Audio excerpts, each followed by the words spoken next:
السلام علیکم ورحمۃ اللہ وبرکاتہ۔ وعلیکم السلام ورحمۃ اللہ وبرکاتہ۔ کیا حال ہے سب کا؟ الحمد للہ۔ نحمده ونصلی علی رسولہ الکریم، اما بعد فاعوذ باللہ من الشیطان الرجیم، بسم اللہ الرحمن الرحیم، رب اشرح لی صدری ویسر لی امری واحلل عقدۃ من لسانی یفقہوا قولی۔ تو کل کے لیسن میں سے کیا یاد رہا آپ کو؟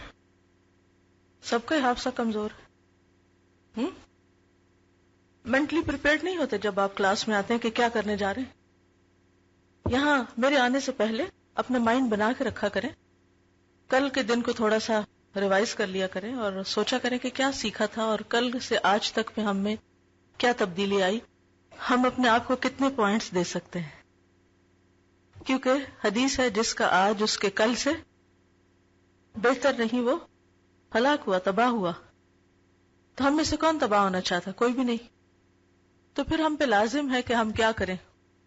ہر روز کچھ نہ کچھ امپروومنٹ کریں اور آگے بڑھیں، کیونکہ علم کو جذب کرنے کے لیے، علم پر عمل کرنے کے لیے، علم کو سمجھنے کے لیے حکمت درکار ہوتی ہے، سمجھ بوجھ درکار ہوتی ہے۔ جو لوگ سمجھ بوجھ سے کام نہیں لیتے، غور و فکر نہیں کرتے، وہ کچھ حاصل بھی نہیں کرتے۔ اس سے کوئی فائدہ نہیں کہ میں آپ کو سناتی جاؤں کہانیاں اور آپ سنتے جائیں اور اس کے بعد آپ واپس اگلے دن پھر سننے کے لیے تیار بیٹھے ہوں۔ اس سے کچھ حاصل نہیں ہوگا، زیادہ وہ نہیں حاصل ہوگا جو ہونا چاہیے کہ ہمارا آج ہمارے کل سے بہتر ہو۔ تو کوئی ایک ایسی چیز بتائیے کہ جس سے آپ کا آج کل سے بہتر ہوا۔ جی آپ؟ جی ہاں، بہت سے لوگ یہ کہتے رہتے ہیں ہمیں پتا تو ہے یہ بات غلط ہے، جھوٹ بولنا غلط ہے، لیکن کیا کریں، مجبوری ہے، ہم چھوڑ نہیں سکتے۔ بہت سے غلط کام ہم صرف مجبوری کا نام لے کر نہیں چھوڑ سکتے، لیکن اگر ہمیں یاد ہو کہ ان گناہوں پر سزا کتنی ہے تو یقیناً ہم چھوڑ دیں۔ یقین ہی کی تو کمی ہے۔ جی آپ فرمائیے۔ ٹھیک ہے، لیکن اس وقت میرا پھر سوال آپ کی ذات سے متعلق ہے، لوگوں سے متعلق نہیں، اور صرف جاننے سے متعلق نہیں، اور صرف سمجھنے سے متعلق نہیں۔ اپنے عمل میں، اپنی شخصیت میں، اپنی ذات میں کیا ارتقاء، کیا تبدیلی، کہاں بہتری محسوس کی، اور اگر نہیں ہوئی تو پھر سوچئے کیوں نہیں ہوئی۔ نہیں ہوئی تو خطرے کی بات ہے۔ اگر آج ہمارا کل سے بہتر نہیں تو خطرے کی بات ہے۔ اگر ہماری ہیموگلوبن کم ہو جائے تو ہمیں پریشانی لگ جاتی ہے نا۔ ایمان کم ہو کوئی پریشانی نہیں، کولیسٹرول لیول ہائی ہو پریشانی لگ جاتی، لیکن ہمارے اخلاق میں کتنی برائیاں ہیں، وہ کس طرح ہم کو تباہ کرنے والی ہیں، کہاں کہاں کوئی پریشانی نہیں۔ یہ کہتے ہیں کہ انہوں نے کل کے لیکچر کے بعد کانشیسلی لا الہ الا انت سبحانک انی کنت من الظالمین کثرت سے پڑھا۔ اس کو کہتے ہیں بہتری کی طرف قدم اٹھانا، کچھ کرنا۔ اور اگر لیکچر سن کے کیا کچھ نہیں تو یقین کیجئے کچھ فائدہ نہیں ہوا آپ کو، بہتری کی طرف نہیں بڑھے تو کچھ نہیں پایا آپ نے، آپ کا یہ وقت بھی ضائع پھر یہاں بیٹھنے کا۔ جی آپ فرمائیے۔ انہوں نے کل کے بعد یہ سوچا کہ ان کی سب سے بڑی کمزوری غصہ ہے، اور غصے کے بارے میں پھر انہوں نے غور کیا کہ کون سی چیزیں غصہ دلاتی ہیں، ان سے کیسے بچ سکتی ہوں، ان سچویشنز کو کیسے اوائڈ کر سکتی ہوں۔ پلس یہ کہ غصہ دبانے کی جو آیت ہے والکاظمین الغیظ، اس پر انہوں نے غور کیا۔ ویسے حیرت کی بات ہے نا کہ قرآن بالکل اپوزٹ علاج تجویز کرتا ہے غصے کا، جب ہم کمپیریزن کرتے ہیں موجودہ دور کے لوگوں کے مشوروں سے۔ یعنی آج اگر آپ کسی سائیکالوجسٹ کے پاس جائیں تو وہ کیا کہے گا؟ خوب غصہ نکالو۔ بھئی آپ تو نکال دیں گے، اپنے اندر کو خالی کر دیں گے، تو جس پہ وہ وبال پڑے گا وہ آپ کو بخشے گا؟ اس کو جو زخم لگیں گے وہ کبھی معاف کرے گا آپ کو؟ اس سے آپ خود تو وقتی طور پہ ٹھنڈے ہو جائیں گے، یہ حق سمجھتے ہوئے کہ چونکہ مجھے غصہ دلایا گیا اس لیے میرا حق ہے کہ میں اپنے وبال کو دوسرے کے اوپر ڈھیل دوں۔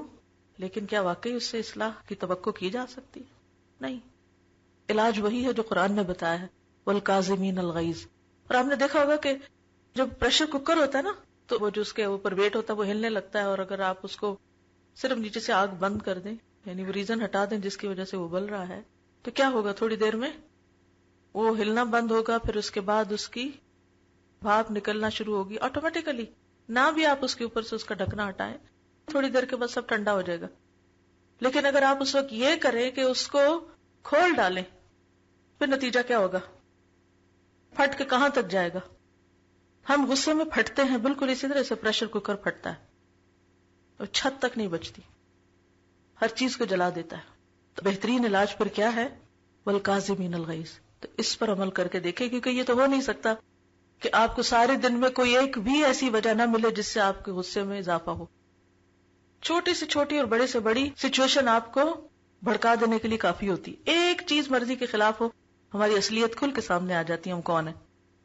تو علاج کیا ہے؟ کیا علاج ہے؟ قرآن کیا بتاتا ہے؟ والکاظمین الغیظ والعافین عن الناس.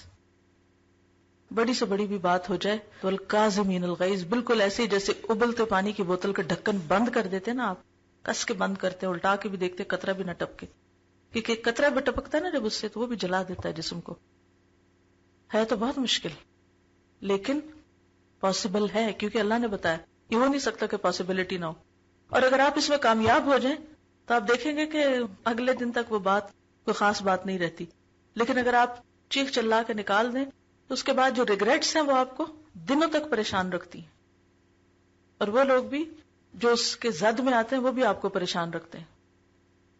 کل میرے ساتھ ایسے ہی ایک واقعہ ہوا، کسی نے مجھے کچھ کہا، کسی کا میسج مجھے ملا، تو میں نے سوچا کہ میں ذرا ان کو جواب دوں، جواب پہ سمجھاتی ہوں.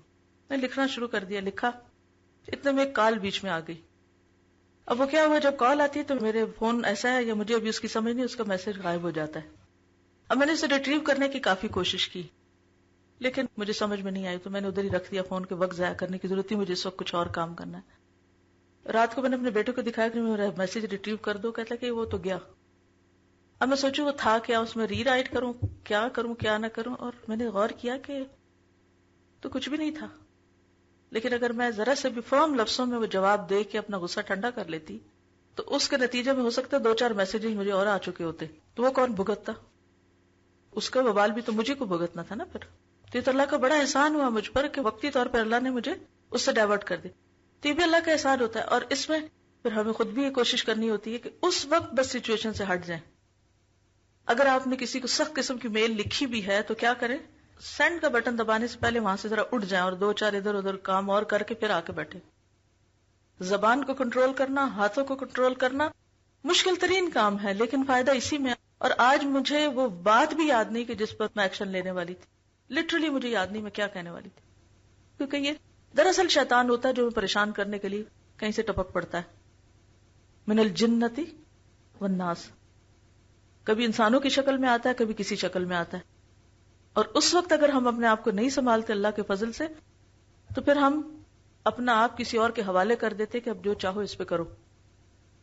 جب تک وہ قلم ہمارے ہاتھ میں ہوتا ہے، جب تک وہ زبان ہمارے منہ میں رہتی ہے، جب تک وہ چیز ہمارے کنٹرول میں رہتی ہے تو اس کا فائدہ ہم ہی کو پہنچتا ہے. اور جب وہ آؤٹ آف کنٹرول ہوتی ہے تو پھر اس کا نقصان بھی، وہ تیر لوٹتا ہے ہم پر.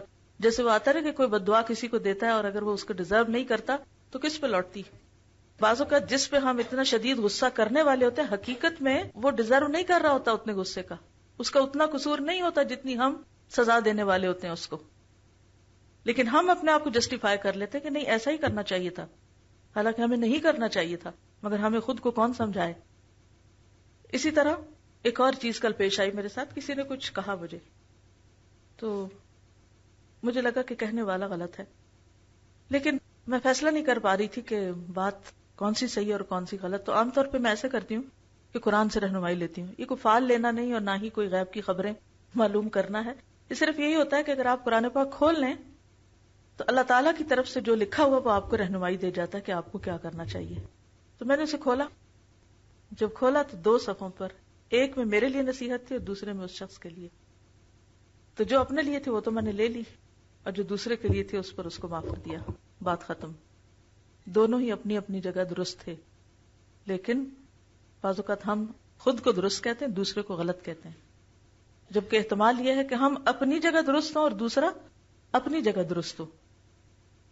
لیکن ریکنسیلیشن کون کروائے؟ اور بہت ساری چیزوں کا فیصلہ تو ہو بھی نہیں سکتا، اور اگر ہو بھی جائے تو حاصل کیا ہو. Very good. کہتے کل آپ نے ایک بات کی تھی کہ جس کا حق جتنا زیادہ ہوتا ہے اس کے ساتھ زیادتی بھی اتنا بڑا گناہ ہو جاتا ہے، کیونکہ کبیرہ گناہوں کے درجے پڑھ رہے تھے نا ہم. تو انہوں نے کل اس پر غور کرنا شروع کیا کہ مجھ پر کس کا حق کتنا بڑا ہے اور میں اس کے ساتھ کیا سلوک کر رہی ہوں. اگر ہم سب اپنی اپنی جگہ یہ سوچنا شروع کر دیں تو ہمارے بہت سے معاملات خود بخود درست ہو جائیں. Very good. یہ کہتی ہیں کہ انہوں نے کل کا اپنا ٹارگٹ رکھا تھا کہ مجھے کسی کے موڈ کے تابع نہیں ہونا کہ میں اس کی وجہ سے اپنا وقت ضائع کرنا شروع کر دوں، کیونکہ ان کے اوپر بھی شیطان حاوی ہے. تو وہ تھوڑی دیر میں اگر وہ چلا گیا اللہ کے فضل سے تو ٹھیک ہو جائیں گے، لیکن ہم کیوں ساتھ انوالو ہو جائیں؟ تو انہیں اس کا فائدہ ہوا، کیونکہ بات یہ کہ ڈیسیژن آپ کا اپنا ہوتا ہے، چوائس آپ کی ہوتی کہ آپ نے کیا کرنا ہے. اور ہمارا اصل امتحان کس چیز کا ہے؟ چوائس کا ہی ہے نا، کہ ہم نے کیا چوز کیا اپنے لیے. جی نہیں، صرف سوچنے کی بات ہے نا، سوچنے کی بات میں نہیں زیادہ کر رہی. ہمیں عملی طور پر دیکھیے، ابھی تک آپ لوگ وہ نہیں کر رہے جو میں آپ سے کروانا چاہ رہی ہوں. جب تک آپ سمجھیں گے نہیں نا بات کو تو آپ محض خیالوں کی دنیا میں رہیں گے، اور جب تک ہم خیالوں کی ہوا میں اڑتے رہتے ہیں نا تو نیچے اتر کے عملی دنیا میں فیل ہوتے ہیں. عمل کی دنیا میں کامیاب ہونے کے لیے ضروری ہے کہ عمل کے ٹارگٹ سیٹ کریں اور ان ٹارگٹس کو میٹ کریں، اور اس کے بعد ایکشن لے کے بتائیں کہ یہ فائدہ ہوا، تاکہ آپ کے تجربے سے دوسروں کو بھی فائدہ پہنچے. آپ یہ بھی کر سکتے ہیں کہ اپنے گھر میں کوئی ایک وال کا ایک حصہ اپنے لیے فکس کر لیں، اور آپ کے اندر جو خاص ویکنس ہے، اپنی ویکنس ہم میں سے ہر کوئی پہچان سکتا. زیادہ تر لوگوں نے تو غصہ کہا ہے، ویسے بات یہی ہے کہ شیطان کا سب سے بڑا ہتھیار غصہ ہی ہے. چھوٹی چھوٹی باتوں پہ ٹریگر کر دیتا ہے نا. جیسے گاڑی کو چابی لگاتے ہیں تو کیا ہوتا ہے؟ پوری گاڑی چل پڑتی ہے نا. تو چابی نہ لگائیں تو کچھ بھی نہیں ہوتا. تو بالکل اسی طرح شیطان بھی ہمیں غصے کے ذریعے کیا کرتا ہے؟ چابی لگاتا ہے، اور پھر ہم اس کے ہاتھوں میں کھیلتے ہیں، کیونکہ وہ کنٹرول میں کر لیتا ہے نا ہمیں پوری طرح. پھر جدھر وہ چاہتا ہے ہمیں موڑ لیتا ہے. جیسے وہ بچوں کے کھلونے نہیں ہوتے، ریموٹ کنٹرول کے ساتھ کھیل رہے ہوتے ہیں وہ. تو اسی طرح شیطان ریموٹ اپنے ہاتھ میں لے کے پھر ہمیں پوری طرح اپنے تابع کر لیتا ہے، پھر ہمیں بھول جاتا ہے. تو آپ کیا کر سکتے ہیں کہ جن باتوں سے آپ کو فائدہ ہوتا ہے نا، ان باتوں کو کہیں نہ کہیں لکھنا شروع کریں. اور بہت لمبی کہانی میں نے لکھے، کی ورڈز لکھی تھی. انہوں نے کہا کہ جیسے مجھے غصہ آتا تھا تو میں اپنے ہاتھ پہ غصہ کا لفظ لکھ لیتی تھی، کیونکہ مجھے اس وقت بھول جاتا تھا مجھے کرنا کیا، لیکن جب وہ ایک ورڈ میری نظر سے گزرتا تو اس کے ساتھ جو میں نے عہد کیے ہوتے تھے وہ یاد آ جاتے. تو آپ یہ بھی کر سکتے ہیں، کوئی ایک چارٹ لگا لیں اور اس پر وہ آیتیں، وہ باتیں، وہ ٹپس لکھنا شروع کر دیں.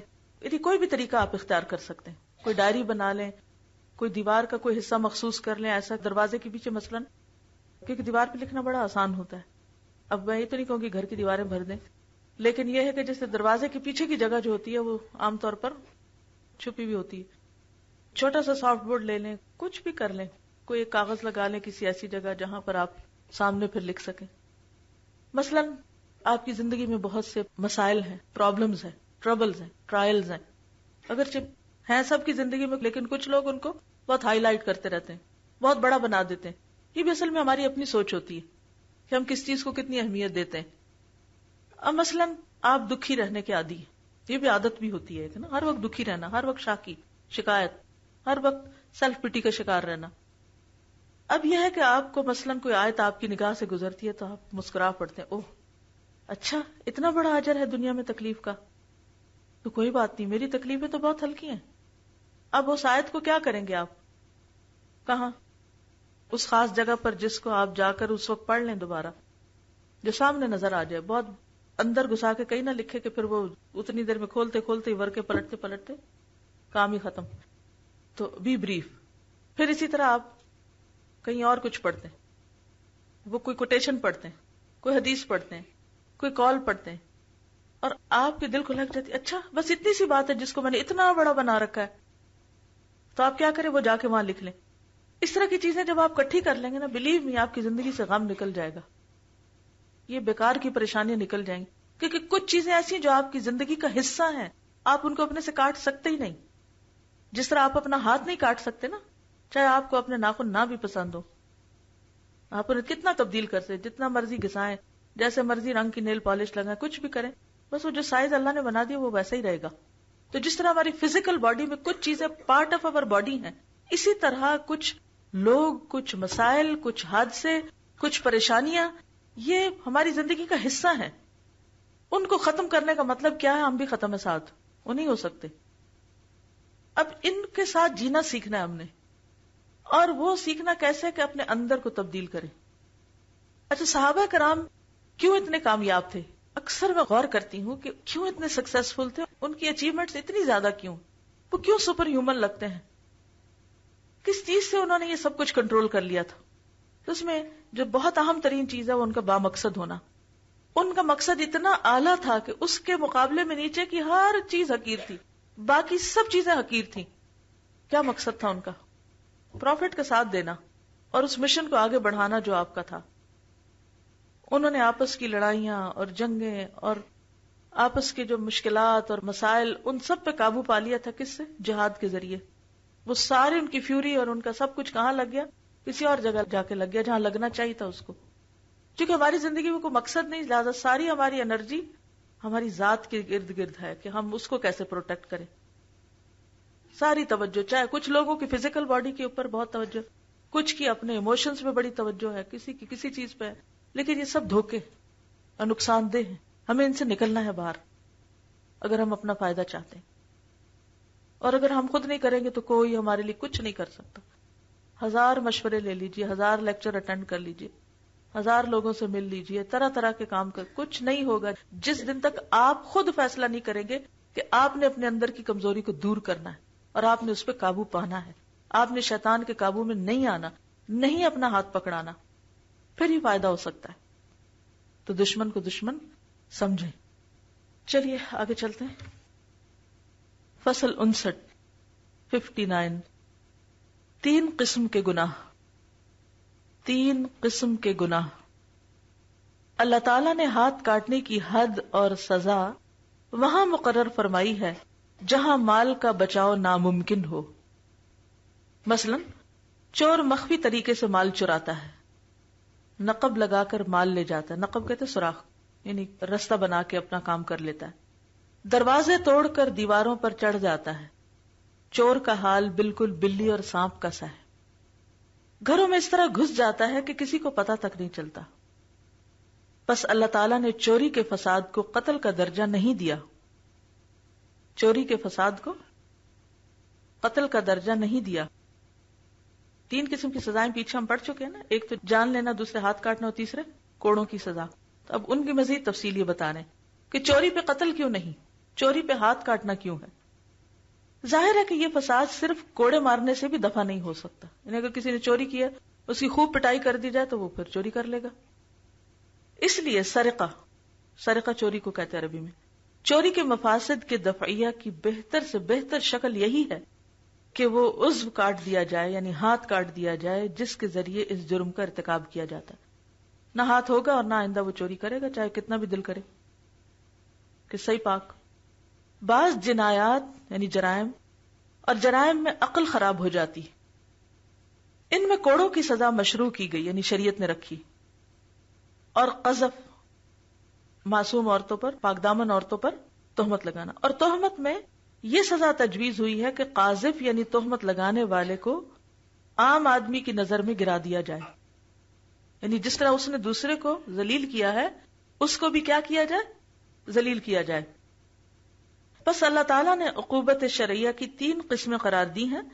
اسی طرح کفارے کی بھی 3 قسمیں ہیں.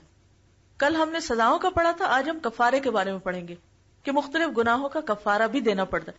کچھ گناہ تو ایسے ہوتے ہیں نا جو نیکیاں کرنے سے مٹ جاتے ہیں، کچھ پہ صرف توبہ کافی ہوتی ہے، کچھ پہ کفارہ ہوتا ہے، اور کچھ کے اوپر حد یا تعزیر ہوتی ہے. تو درجے ہیں گناہوں کے بھی. اول، اعلیٰ ترین کفارہ غلام آزاد کرنا. دوم، مسکینوں کو کھانا کھلانا. سوم، روزے رکھنا. حق سبحانہ و تعالیٰ نے گناہوں کی 3 قسمیں قرار دی ہیں. کیا کیا ہے؟ 3 قسمیں. ایک وہ جن میں حد قائم کی گئی ہے، ان میں کفارہ نہیں رکھا بلکہ حد ہی کو کافی قرار دیا گیا ہے. دوم، وہ جن میں حد مقرر نہیں کی گئی. کیا نہیں کیا گیا؟ حد مقرر نہیں کی گئی بلکہ کفارہ مشروع کیا گیا ہے. مثلا کسی نے رمضان المبارک میں دن کے وقت بیوی سے ہم بستری کر لی، یا حالت احرام میں ایسا کر لیا، یا مثلا زہار کیا ہوتا ہے؟ بیوی کو ماں کی طرح کہنا قسم کھا کر، قتل خطا یا قسم کا توڑنا وغیرہ. سوم، وہ گناہ جن میں شارع نے نہ حد قائم کی نہ کفارہ مقرر کیا. اس آخر و ذکر قسم کے جرائم کی 2 قسمیں ہیں. تیسرے وہ جن میں نہ حد ہے نہ کفارہ. دوسرے کون سے؟ جن میں کفارہ. اور پہلا کون سا؟ جن میں حد. تو اب جن کا کوئی کفارہ اور وہ نہیں ہے تو وہ کون سے؟ ایک وہ جن کا محرک یعنی موٹو جس کی وجہ سے انسان کرتا ہے کوئی امر طبعی نہیں ہے، مثلا غلاظت کھا لینا، پیشاب یا خون پی لینا. اگر چونکہ ایسا نہیں کرتا لیکن بعض لوگ کوئی شرطیں باندھ کے یا کوئی اور اسی طرح کسی کی دیکھا دیکھی، کسی اور مذہب دین والوں کی دیکھا دیکھی ایسے کام شروع کر دیتے ہیں. دوسری وہ جن کی خرابیاں ان خرابیاں اور گناہوں کے مقابلے میں کم ہیں جن میں حد مقرر کی گئی. یعنی پہلے تو وہ جن کے لیے طبیعت مانتی نہیں، مطلب پیشاب پینے کسی کی طبیعت نہیں مانتی، لیکن اگر کسی نے ایسی کوئی غلطی کر لی ہے تو اس پہ کوئی حد یا تعزیر وغیرہ یا کفارہ نہیں ہے، کیونکہ طبیعت کے خلاف بات ہے. لیکن جو چیزیں انسان کی خواہشات یا طبیعت کے اندر ہوتی ہیں، جو برائیاں ان پہ ہے، پیچھے ہم کل پڑھ چکے ہیں. دوسری وہ جن کی خرابیاں ان خرابیاں اور گناہوں کے مقابلے میں کم ہیں جن میں حد مقرر کی گئی. مثلا کسی عورت کی طرف دیکھنا، اب زنا کی تو حد ہے لیکن عورت کی طرف دیکھنے کے لیے نہ کوئی کفارہ اور نہ کوئی حد. اس کا بوسہ لینا، اسے چھو لینا یا اس سے بات چیت کرنا یا پیسے دو پیسے کی چوری کر لینا، یعنی چھوٹی موٹی چیز ادھر ادھر کر جانا. شارع نے ان ہر دو قسم کے جرائم میں نہ حد مقرر فرمائی نہ کفارہ مشروع فرمایا. یہ کس میں آتے ہیں؟ الا اللمم، قرآن مجید میں ایک کیٹیگری بتائی گئی. تین قسم کے جرائم میں شارع نے کفارہ مشروع فرمایا. ایک وہ جرم جو اصل میں جرم نہیں بلکہ فعل مباح تھا. جرم نہیں بلکہ مباح. مباح کیا ہوتا ہے؟ پرمیسیبل، لیکن کسی مخصوص حالت میں شارع نے اسے حرام قرار دیا، اور اس نے اس حالت میں جس میں اسے حرام قرار دیا گیا تھا اس فعل کا ارتکاب کر لیا. مثلا بیوی سے ہم بستری مباح ہے، لیکن احرام اور روزے کی حالت میں، نیز حیض اور نفاس کی حالت میں شارع نے ہم بستری حرام کر دی. یعنی ویسے مباح فعل ہے لیکن مخصوص اوقات میں مخصوص حالات میں ممنوع ہے، حرام ہے. ہاں، وطیف دبر کا مسئلہ بالکل اس کے خلاف ہے. یہ کسی حال میں بھی مباح نہیں، یعنی اس کی اجازت نہیں. غلط جگہ سے بیوی کو اپروچ کرنا، اس کی تحریم دائمی تحریم ہے، یعنی کسی حال میں بھی حلال نہیں ہو سکتا. بعض فقہاء نے اس جرم کو حالت حیض اور نفاس کی ہم بستری پر قیاس کیا ہے. یہ صحیح نہیں، کیونکہ یہ فعل کسی وقت بھی جائز اور مباح نہیں ہے، بلکہ یہ بمنزلہ لواطت اور شراب نوشی کے ہے، یعنی حرام ہے کمپلیٹلی، جیسے شراب کسی حال میں بھی حلال نہیں ہے. دوسری قسم کفارے کی یہ ہے کہ آدمی اللہ تعالیٰ کے لیے عقد نظر یا عقد یمین باندھ لے. عقد کیا ہوتا ہے؟ گرہ. مراد یہاں کیا ہے؟ قسم کھا کے کوئی بات کرنا، کوئی وعدہ کرنا. عقد نظر، نظر کی عقد کون سی ہوتی؟ کہ انسان وعدہ کرے کہ اگر میرا یہ کام ہو جائے تو میں فلاں فلاں نیکی کروں گا. اور یمین کیا ہے؟ یعنی قسم کھا کے کوئی وعدہ کرے. یعنی کسی نے اللہ کے لیے نظر کی گرہ باندھ لی، یعنی وعدہ کر لیا، یا اللہ تعالیٰ کی قسم کھا لی، یا اللہ تعالیٰ نے کسی چیز کو حرام گردانا پھر کسی نہج اور کسی ضرورت سے اس کو حلال گرداننا چاہا تو حلال کرنے کے لیے کفارہ مقرر کر دیا. اس قسم کے کفارے کا نام شارع نے تحلہ رکھا ہے، تحلۃ ایمانکم. یہ کفارہ اس ہتک اور توہین کا کفارہ نہیں ہے جو قسم توڑنے سے اللہ کے نام کی ہوئی، جیسا کہ بعض فقہاء کا خیال ہے، کیونکہ قسم کا توڑنا کبھی واجب ہوتا ہے، کبھی مستحب اور کبھی مباح. کبھی قسم توڑنی ہی پڑتی ہے، توڑنی ہی چاہیے. یہ کفارہ تو صرف اس عقد اور گرہ کا ہے جو اس نے باندھی اور پھر کھول دی، یعنی وعدے کا ہے جو اس نے کیا اور پھر اس نے کھول دیا. تیسری قسم کا کفارہ وہ ہے جو کسی نقصان کی بحالی کے لیے لازم آتا ہے. مثلا قتل خطا، کہ کسی کو غلطی سے قتل کر دیا. کیا کہا؟ غلطی سے قتل کر دیا. یہاں کوئی گناہ اور جرم نہیں بلکہ غلطی ہو گئی جس کا کفارہ دینا پڑتا ہے، کیونکہ غلطی بہت بڑی ہے جس میں دوسرے کا نقصان ہے. مثلا شارع نے کسی جگہ شکار کرنے کی ممانعت کر دی، وہاں اس نے غلطی سے شکار کر لیا. دنیا میں بھی آپ نے دیکھو گے کہ بعض اوقات نشان لگے ہوتے ہیں کہ نو انٹری، یہاں جا نہیں سکتے، علاقہ ممنوع. اگر وہ کوئی وہاں گھس جائے تو پھر کیا ہوتا ہے؟ کوئی وہاں پایا جائے صرف جرمانہ، بعض اوقات تو گولی مار دی جاتی ہے. تو دنیا میں بھی آپ نے دیکھا ہوگا کہ بعض ممنوع ایریاز تو بس ایسے ہی ہوتے ہیں کہ صرف ڈرانے کے لیے لکھا ہوتا ہے ممنوع علاقہ، لیکن بعض حقیقی معنوں میں ممنوع ہوتے ہیں اور اس میں لکھی بھی ہوتی ہیں کہ جو یہاں داخل ہوگا اس کے ساتھ کیا سلوک کیا جائے گا.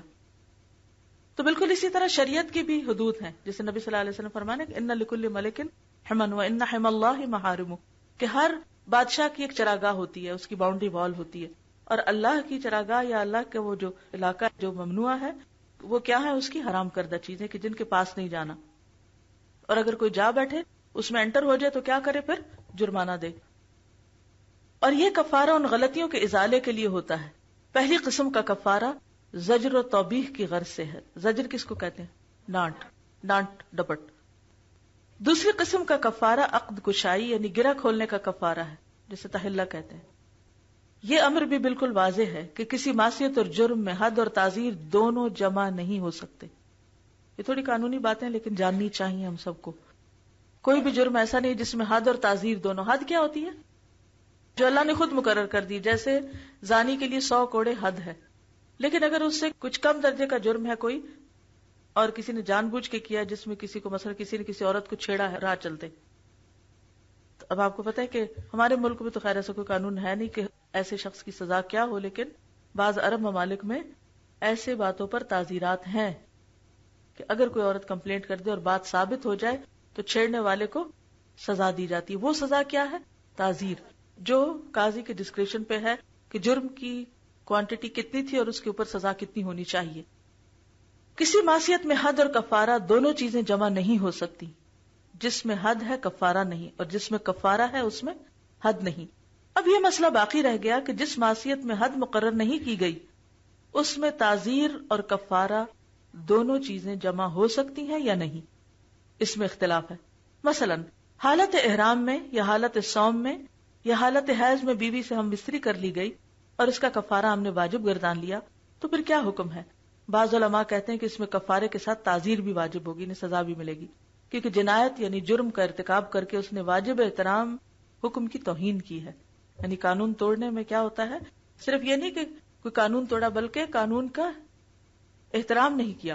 تو کل بھی بات ہوئی تھی نا کہ جن چیزوں کا احترام لازم ہے، اور ہر ایک معاملے میں ایسا ہوتا ہے، جیسے خاندانی زندگی میں کچھ رشتوں کا احترام بہت لازم ہے، اسی طرح کسی ملک کے قانون میں اس قانون کا احترام بہت لازم ہے. اب آپ یہ کہیں کہ نہیں اس قانون کو توڑنے سے کسی کے کچھ ہے، مثلا ریڈ لائٹ آپ نے کراس کی، قانون توڑا، اب آپ یہ جسٹیفائی کریں نہیں کہ چونکہ وہاں کوئی کھڑا نہیں تھا اس لیے میں نے توڑ دی. بات یہ نہیں ہے کہ کوئی وہاں تھا یا نہیں تھا، بات یہ ہے کہ جب ریڈ لائٹ آ گئی تو آپ کو اس قانون کا احترام کرنا ہے. اسی طرح اللہ کے کچھ شاعر ہیں، وَمَن يُعَظِّمْ شَعَائِرَ اللَّهِ فَإِنَّهَا مِن تَقْوَى الْقُلُوبِ، تو وہ بھی کیا ہے؟ دراصل قابل احترام چیزیں. جی کوئی خاص چیز ہے جس بات پہ مسکرا رہے ہیں تو آپ ہمارے ساتھ شیئر کیجئے.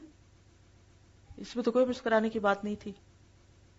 یہ بھی اس کلاس کے جو ایک انوائرنمنٹ ہے اس کے احترام کے خلاف ہے کہ جہاں اتنی سخت باتیں ہو رہی ہیں وہاں انسان مسکرانا شروع کر دے. اگر ایسا کبھی ہو تو شیطان مردود سے بچنے کے لیے اللہ کی پناہ طلب کریں. اب یہ مسئلہ باقی رہ گیا کہ جس معصیت میں حد مقرر نہیں کی گئی اس میں تعزیر اور کفارہ دونوں چیزیں جمع ہو سکتی ہیں یا نہیں، اس میں اختلاف ہے. مثلا حالت احرام میں یا حالت صوم میں یا حالت حیض میں بیوی سے ہم بستری کر لی گئی اور اس کا کفارہ ہم نے واجب گردان لیا تو پھر کیا حکم ہے؟ بعض علماء کہتے ہیں کہ اس میں کفارے کے ساتھ تعزیر بھی واجب ہوگی، کیونکہ جنایت کا ارتکاب کر کے اس نے واجب احترام حکم کی توہین کی ہے. بعض علماء کہتے ہیں کہ نہیں، اس میں صرف کفارہ کافی ہے، کیونکہ کفارہ اس جرم کی پاداش ہے، یعنی سزا ہے جو جرم کو محو کر دیتی ہے، یعنی سزا ختم ہو جاتی. کوئی سوال؟ جی آپ فرمائیے. توڑنا واجب ہے. جی مثلا میں اگر قسم کھا لوں کہ میں آپ سے کبھی نہیں بولوں گی، تو یہ قسم کیا ہوگی؟ ناجائز قسم ہے. اب اس میں واجب ہے کہ اس کو توڑا جائے، کیونکہ یہ احترام میں مسلمان کے خلاف ہے. کوئی مومن کسی مومن کے ساتھ قطع تعلق ہی نہیں کر سکتا. اور اگر انسان غصے میں آ کر کوئی ایسی قسم کھا بیٹھتا ہے تو پھر اس کے لیے کیا لازم ہے کہ وہ اس کو توڑ دے. ٹھیک جی. کچھ تو ایسی ہیں کہ جن میں آپ کو کفارہ لازمی دینا ہے، اور کچھ ایسی ہیں کہ جن میں آپ کو کفارے کی ضرورت نہیں، ان کا توڑنا ہی ان کا کفارہ ہے ایک طرح سے. پھر ان کی آگے ڈیٹیلز آتی ہیں. وہ کون کون سی؟ آپ کے پاس ایک کتاب ہے منہاج المسلم، اس میں کتاب الیمین یا باب الیمین یا قسموں کے بارے میں ہے، قسم اور نظر کا بیان. یہ اکثر فقہ کی کتابوں میں یہ ہوتا ہے. اس میں آپ کو ڈیٹیلز مل جائیں گی، قسم کی اقسام ملیں گی، پھر کس قسم پہ کیا کرنا ہے، کس طریقے سے کرنا ہے، ترتیب کیا ہے، کون سی قسمیں ایسی ہیں کہ بغیر ارادے کیسے ہی منہ سے نکل گئی. وآخر دعوانا ان الحمد للہ رب العالمین. سبحانک اللہم و بحمدک نشهد ان لا الہ الا انت نستغفرک ونتوب الیک. السلام علیکم ورحمۃ اللہ وبرکاتہ.